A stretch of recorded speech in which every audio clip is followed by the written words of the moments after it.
Hey friends, Maria here, and today we're going to talk about markers. So this one is the Posca marker, and this is our Tombow, one of my personal favorites. It's a brush pen. Then here we have another brush pen, a Pentel. And now I'm grabbing for the Sharpie. Well, it's a big, but it's a Sharpie to me. And then this chalk marker that I really like to use for a lot of different things. So we're going to take a look at the marker, but the anatomy of the marker and the tips. So this one has like a round tip. This is what we call a monoline tip. And then we have let me just grab this one real quick, our Tombow. So this is like a traditional brush marker. You can see the way that it's not curved around, but it has that slick pointy. And then on the bottom we have a surprise monoline marker. It's a real thin one, and it's a surprise one. And then we have our Pentel brush pen / marker. It has a really nice brush tip as well. And then our big intensity, it's a Sharpie, I guess. And this one has a real fine tip to it, or not as chunky as the monoline. So the chalk marker does have that chunky monoline style. So we're gonna take a look at how each one of these kind of writes. So I'm taking this Posca marker. I'm probably butchering the name of it, but so these are my 3 top favorites. You have your Posca, your brush, different types of pens, but like I said, we're going to look into the anatomy of it. So this is our kind of like our monoline. So writing out the word tips. I do accept tips if you want to send me some. I'm just kidding. The tip of the pen. So the monolines traditionally write out like a single straight line. So it's just your normal kind of lines. And then you have your brush pens. You can kind of see how it writes out. It has a little bit of thickness to it. I'm going to use this wavy line to identify how it looks like. And then the last point of that there. And then we have our other brush pen / marker. So just writing out with it, a little curvy line, straight line. And then we're going to pull in our chalk marker. So this one is a real chunky monoline there. So these are kind of what the tips of the markers kind of look like. But then I'm going to bring up another marker here, the big intensity. So you're just going, this one is more like a straight line. I'm going to write Sharpie. But yeah, this one is a little monoline. As you can see that the tips of it differ based on the different brush markers that we're going to be using. Brush markers, brush pens. So this monoline versus some of the brushes that we're going to use. Bringing the attention to the Sharpie, there's different ways that you can use it, right? Like you can write thin strokes with this Sharpie. So here, this is just kind of like, again, a monoline marker. And then it's interesting though, because if you look at the way that you can write things out, you can also make the lines pretty thick if you turn it sideways. So here I'm just writing the word thick. But you can see again that the way that it's written, right? It's if you write it sideways. So if you turn the pen or the marker on its side, you get that thick, wide stroke with this one. So I'm just going to grab the brush marker again and just kind of see how it has that very fine like tip at the very top. So this is brush. I'm just writing out the word brush with the very fine tip end of it. But if I hold it sideways here and apply a little bit of pressure, you see that really pretty, the way that the letters come out, and then it's a lot thicker. It's a lot wider. So you get to see this is a very calligraphy type-esque word. So again, this is if you turn it on its side, you get. So now just grab the big intensity or Sharpie and just really talk about what we just covered, right? Was that slanted versus upright, holding it on its side versus holding it from the top. So we have the slanted marker versus the upright position that you can hold the marker in. So the slanted marker really just means how much pressure you are applying to the tip, whether it's on its side. And then the upright is that non-pressure points that you want to feel. So then when you lift it back up, to use it upright position. So again, the wrist movement is really key to making sure that you get, the pressure, the no pressure. So the way that I just remember it is like, right, if you hold it slanted and applying that pressure. So here I'm just kind of using it on its side, right, and applying a lot of that pressure to get some of these wide lines to write the word slanted. Just to kind of have as an example. Again, that was holding it on its side. So now I'm just going to hold it upright and just write the word upright. You can already see, right, that this one is a lot thinner versus the one where it's a lot wider. So if you were with us this previous session, I'm just going to use the upright version to do some of this faux calligraphy here, because you can take it and just go back and make some of those downstrokes much wider. Again, this is just using the very top of the pen, that thin piece of it, to make this out. So then now you have this pretty word, upright. So now I'm gonna grab my Tombow and just write the word pressure here. You can kind of already tell I'm holding it on its side. I'm applying some of that pressure to get some of those downstrokes pretty wide. So just a U, R, and the E here, picking it back up with that flicking motion.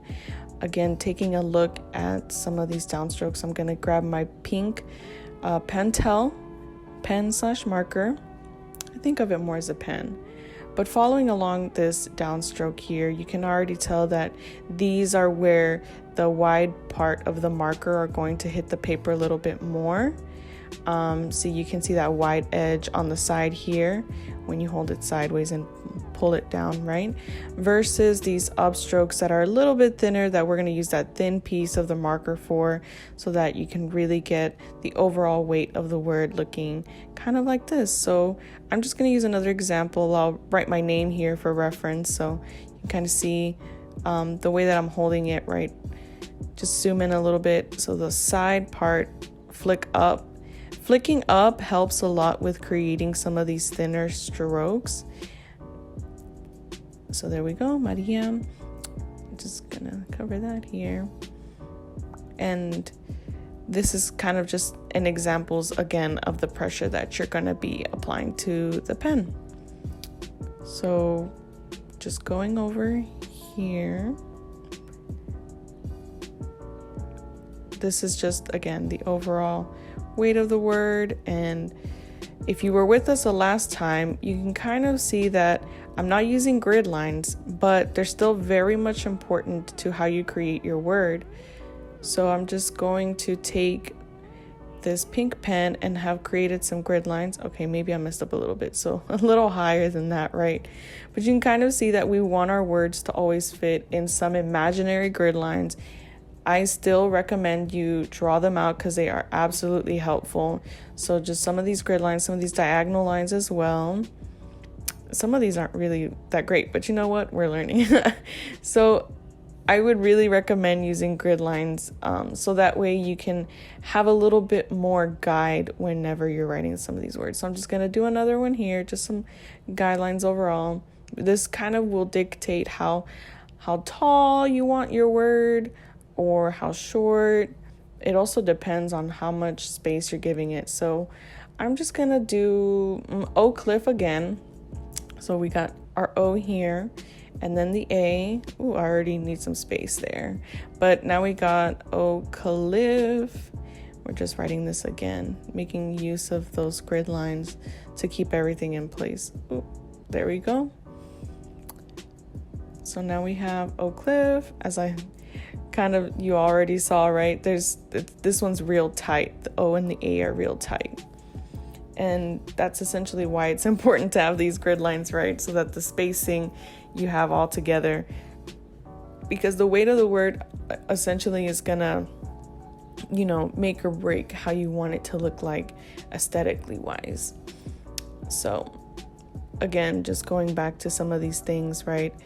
it's the overall weight and the consistency that you want it to have, which is why it's important to have these grid lines, because you want to keep everything as tight as possible.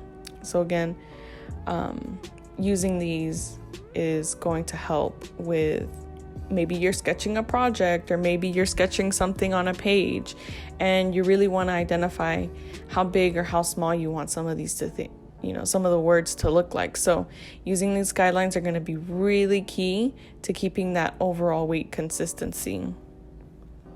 So now we're just going to take a look at the diagonal lines here and how we can improve on that spacing.